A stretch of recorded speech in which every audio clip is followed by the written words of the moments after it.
Buenos días, hermanos, les saludo en el nombre del Señor.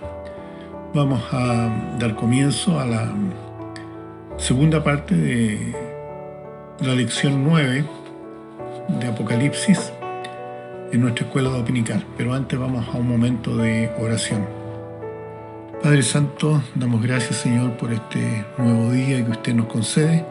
Rogamos que a través de esta lección podamos sacar provecho, podamos, Señor, ir aprendiendo más de su palabra y entendiendo los tiempos.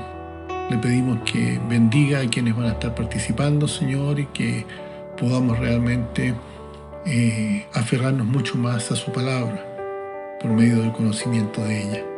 Ayúdenos a compartir y a ser ejemplos para otros, porque en nombre de Cristo lo pedimos. Amén. Esta segunda parte de la lección 9 de Apocalipsis comienza en el capítulo 2, versículos 24 al 29, donde la palabra de Dios dice: pero a vosotros y a los demás que están en Tiatira, a cuantos no tienen esta doctrina y no han conocido lo que ellos llaman las profundidades de Satanás, yo os digo, no os impondré otra carga, pero lo que tenéis, retenedlo hasta que yo venga.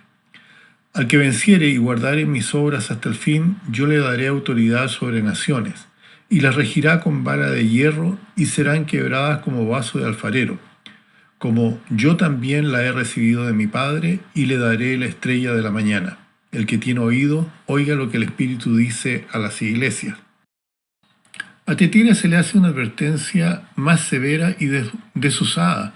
Es interesante que en lugar de destruir o quitar de allí a la profetisa, Cristo echa a esta profetisa, a esta Jezabel, en cama para que todos los que carecen de un genuino amor hacia Dios confirmen su infidelidad al acostarse o al establecer una relación con esta ramera espiritual.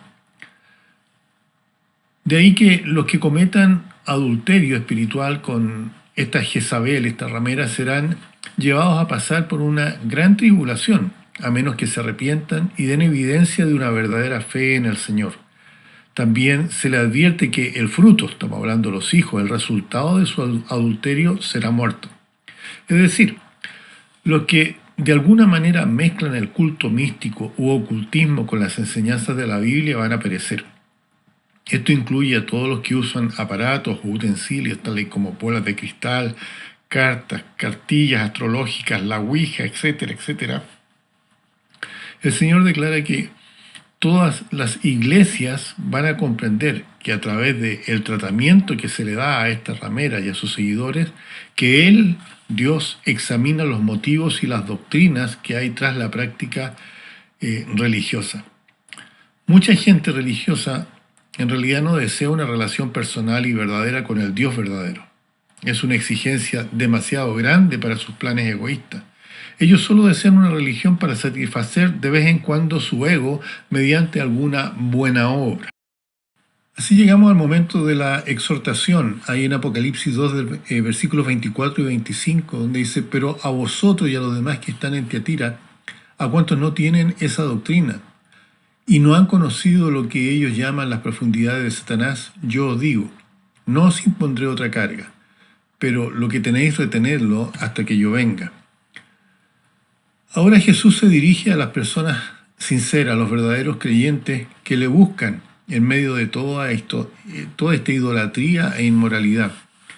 En esto podemos ver cómo la mano cariñosa de Cristo reasegura a los que están escuchándolo, a los que no siguen a la profetisa y no han conocido las profundidades de Satanás, porque Satanás tiene sus profundidades tanto como Dios tiene las suyas. Por ejemplo, todo lo que tiene que ver con los demonios, el demonismo. Ustedes pueden mirar en sus Biblias 1 de Timoteo 4, versículo 1 al 6, 1 de Juan 4, versículo 1 al 6, Apocalipsis 9, 20 y 21, Apocalipsis 16, versículo 13 y 16, lo que está relacionado con estas prácticas satánicas de demonios. También con respecto a doctrina falsa, ustedes pueden leer ahí 2 de Timoteo 3, del 1 al 8, Santiago 3:15, 2 de Pedro 2, versículo 1 al 3. Entonces, hay una profundidad, hay un adentrarse en las cosas de Satanás. Dice, los que no se han adentrado en esas profundidades. Esta es la primera vez en las 7 cartas a las iglesias que Cristo señala, singulariza un grupo dentro de la iglesia como testigos verdaderos del Señor. Hay una conexión bien definida entre esto que está diciendo el Señor y Hechos 15, 22 al 29, en relación a no imponer otras cargas, refiriéndose a no agregar a lo que dice la Biblia enseñanzas de hombre o preferencias o ideas humanas, ¿ya? Entendiéndose no agregar sobre la palabra o sobre las Sagradas Escrituras cosas que son de hombre. En otras palabras, hay que tener solo una obediencia sencilla hacia Cristo. Entonces podemos ver cómo el Señor está hablando a este grupo que no ha sido contaminado, en medio de todo el mal carácter de los seguidores de Jezabel. Fue tal el mal carácter o las malas prácticas de los que siguieron a esta profetisa que se encontraron perdidos irremediablemente. Sin embargo, los verdaderos cristianos aquí están siendo exhortados a retener su testimonio hasta la segunda venida de Cristo. Esta es también la primera vez en los mensajes que Cristo da a las iglesias que se refiere a su venida como la esperanza de los que están bajo el abuso de este sistema religioso falso. Aquí lo que se implica es que tal sistema será evidente, de tal manera que va a ir creciendo el sistema ya, hasta el tiempo de la gran tribulación. Hay una promesa justamente para los que han sido llamados a retener la verdadera doctrina. Aquí en Apocalipsis 2, versículo 26 al 29 dice, al que venciere, fíjense la palabra venciere, y guardare mis obras hasta el fin, yo le daré autoridad sobre las naciones, y las regirá con vara de hierro, y serán quebradas como vaso de alfarero, como yo también he recibido de mi Padre, y le daré la estrella de la mañana. El que tiene oído, oiga lo que el Espíritu dice a las iglesias. Como les decía aquí, la palabra vencer, este vencer es por la fe. No se trata de andar peleando para lograrlo, sino que es por la fe. Primera de Juan 5, versículo 4 y 5 dice, porque todo lo que es nacido de Dios vence al mundo. Y esta es la victoria que ha vencido al mundo, nuestra fe. Ahora, ¿quién es el que vence al mundo? Dice, sino aquel que cree que Jesús es el Hijo de Dios. ¿Ya? Luego habla de obras, esos versículos de Apocalipsis. Obras, ¿qué obras? Cuando se habla de guardar las obras significa obedecer a Cristo en contraste con las obras y comportamientos de los que estaban siguiendo a esta mujer profetisa Jezabel. ¿Se acuerdan que las obras postreras eran más que las primeras? Juan 6:39 dice, y esta es la voluntad del Padre que me envió, que de todo lo que me diere no pierda yo nada, sino que lo resucite en el día postrero. Cristo obra en nosotros, no por medio de nuestros esfuerzos, sino por medio de nuestro creer en Él. Así Juan 14:12 dice, de cierto os digo, el que en mí cree, se fijan, el que en mí cree, las obras que yo hago, Él las hará también, y aún mayores hará, porque yo voy al Padre. El versículo 13 agrega, y todo lo que pidiereis al Padre en mi nombre lo haré, para que el Padre sea glorificado en el Hijo. Si algo pidiereis en mi nombre, yo lo haré. No solo habla de vencer, de las obras, sino que habla también de autoridad sobre naciones. Esto significa que su reino durante el milenio también va a ser un reino que Él va a compartir. Fíjense en Lucas 19:17 dice, Él dijo, está bien, buen siervo, por cuanto en lo poco has sido fiel tendrás autoridad sobre 10 ciudades.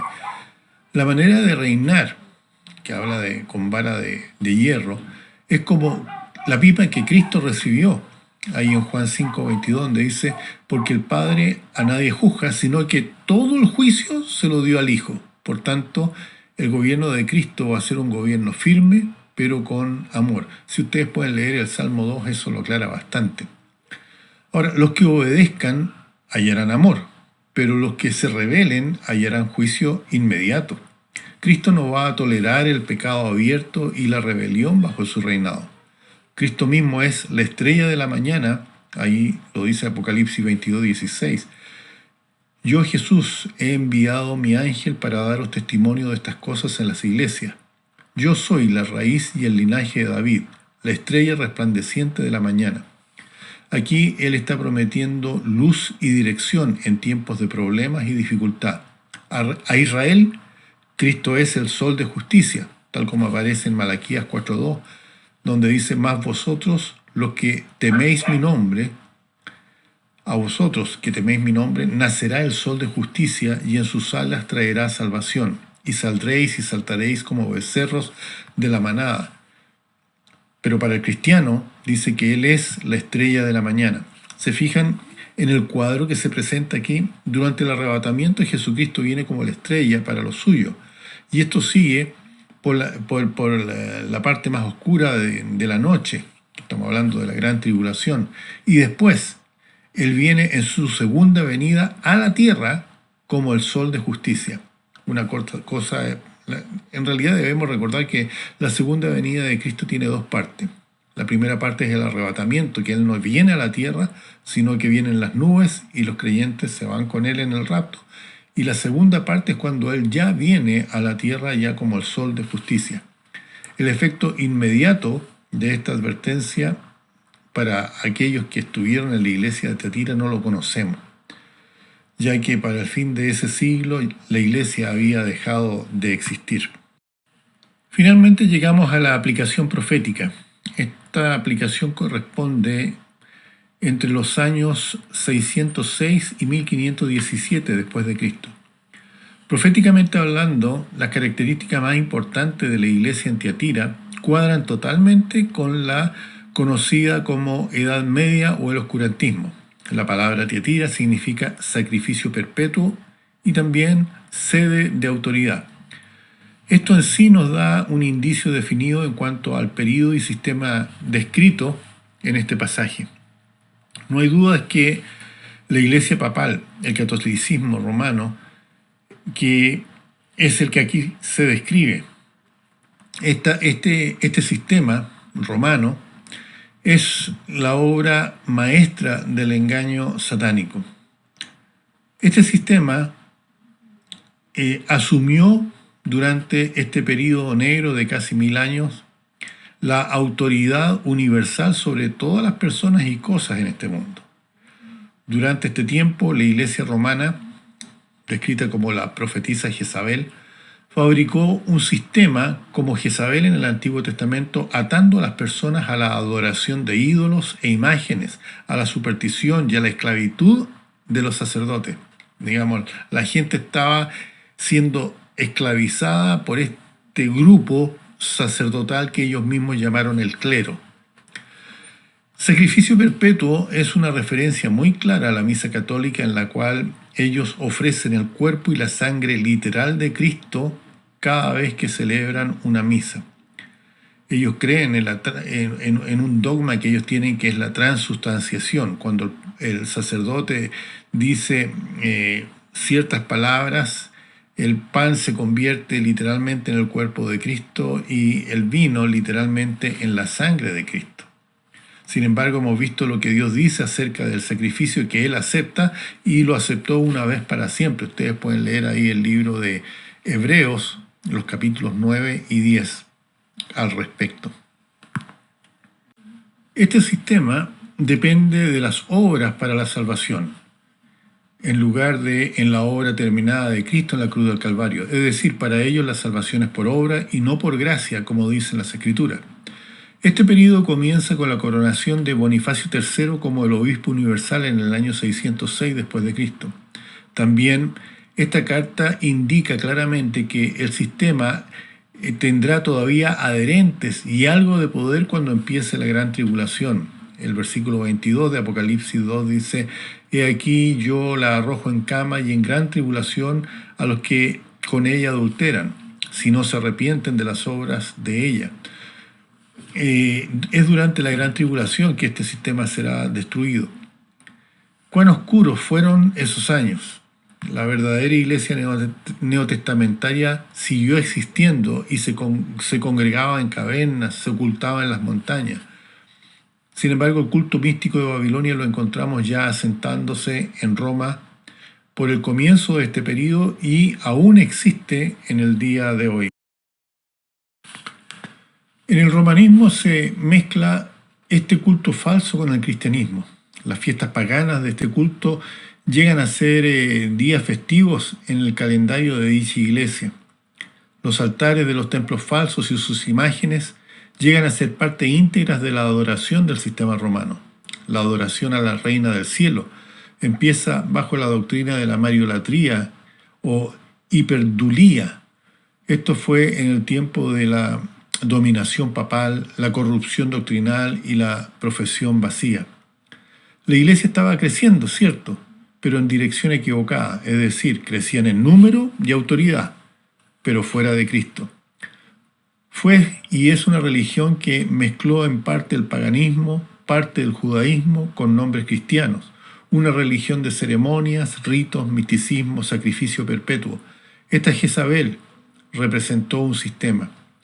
Cuando esta iglesia reclamó que sus enseñanzas eran iguales o superiores a la palabra de Dios, asumió el mismo papel que la profetisa Jezabel del Antiguo Testamento. Esta es la fornicación espiritual de la que se encontró culpable a la Jezabel, a esta mujer en Tiatira. Tal como les decía, este tipo de iglesia permanecerá en la tierra hasta la gran tribulación. Cristo le dio tiempo para arrepentirse, pero no quiso. La Jezabel del Antiguo Testamento fue una perseguidora de los verdaderos santos y hombres de Dios. Mató a muchos de los profetas de Dios, incluso trató de matar a Elías. Así también durante este periodo de oscurantismo más de 12 millones de verdaderos creyentes fueron asesinados por el sistema. Sin embargo, como la iglesia de Tiatira, también habían individuos y pequeñas congregaciones que, a pesar de este terrible sistema, siguieron amando y sirviendo a Dios.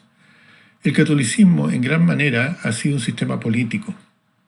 Su deseo desde su origen ha sido mandar, reinar con poder en el tiempo que ellos existían y existen.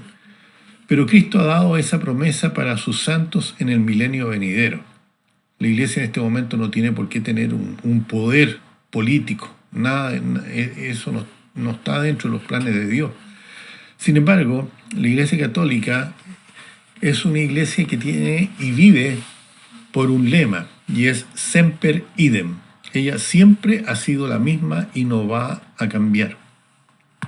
Para terminar, es interesante ver cómo este lema, Semper Idem, caracteriza a esta iglesia a la cual se le dio tiempo para arrepentirse y no quiso arrepentirse.